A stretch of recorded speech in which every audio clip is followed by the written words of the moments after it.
I don't know. I wasn't out there to see, so I don't know what that means.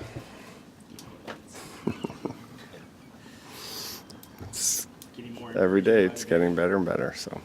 Is Hedman good to go tonight? Hedman is good to go tonight. He is. Bishop starting tonight. Do you plan maybe ride him the rest of the way Saturday too, or Bishop? Ride him the rest of the way? You mean the one game left before? I guess he's a horse. We'll decide tomorrow, but it's weird because we're doing a little gap of 2 games in I don't know how many days that'll be when we play last. 2 games in 12 days. So we'll see how he's feeling. So we'll get him in tonight and we'll just see everything plays out and how he's feeling, and we'll decide tomorrow what we'll do Saturday. The fact that Braden's not wearing a red jersey today, obviously. Don't read too much into the jerseys. I wouldn't. He's, I know. I don't,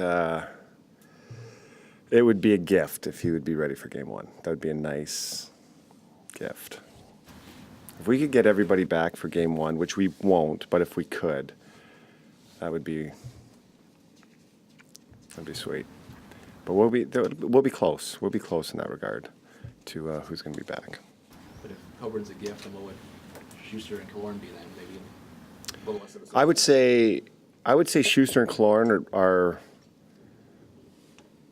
I would say they're probables for game 1. I would hope. I would hope they're probables. Coburn will be iffy. Gary doubtful. Do we have anybody left? I think it's it. That was it. Well, and Hetty's back. Hetty's back tonight. Why has Jersey given you so much fits the last couple of seasons? Yeah, that's gosh, I remember like it was yesterday. My first game behind the bench was against Jersey, and fittingly we had to score like in the last minute, and then went to overtime and won in overtime. And I don't know if any game we've played has ever been separated by more than a goal, unless it was like a goalie pull goal. But it always seems to be. It's always been like a wait each other out type game. And it always seems like the team that scores first wins the game. And they just play to their system, and the other team's always playing catch-up.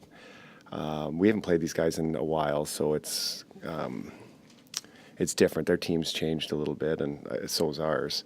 So I don't know. They've always just been disciplined, and they're savvy, and they get good goaltending, and they're big. They're hard to... I don't know, for some reason we haven't been able to zip it around in the offensive zone against them like we have other teams. So I don't know I'm not sure exactly what the answer is, but I know our guys are looking forward to playing. We haven't played in a few days, so I don't know. We'll see. And they're, they've had a little bit of a transitional year, and guys are playing for contracts and to make good impressions, and so this should be for Game 81. This should be a pretty good one. You brought in the guys like the Boyles and Moros and Strawmans for their impact on the ice throughout the course of the whole season, but how much can their presence and experience be even becoming bigger this time of year towards the start? This is why we got them. So they've been phenomenal for us all year, and but I mean their time to shine is coming up now, and I don't think, especially going through what we did last year, I think experience matters so much. And you just can't underestimate that. And these guys have been through, just everything is just, it's so intense. It's heightened every moment. And to bring in just a bunch of guys that have been there before, I think it'll change, the complexion of how we are. And then just couple that with all the guys that are just a year older, a little bit more experienced. I know it was only 4 games in the playoffs last year, but I think it went miles for us. And so I'm actually really looking forward to seeing, what we can do.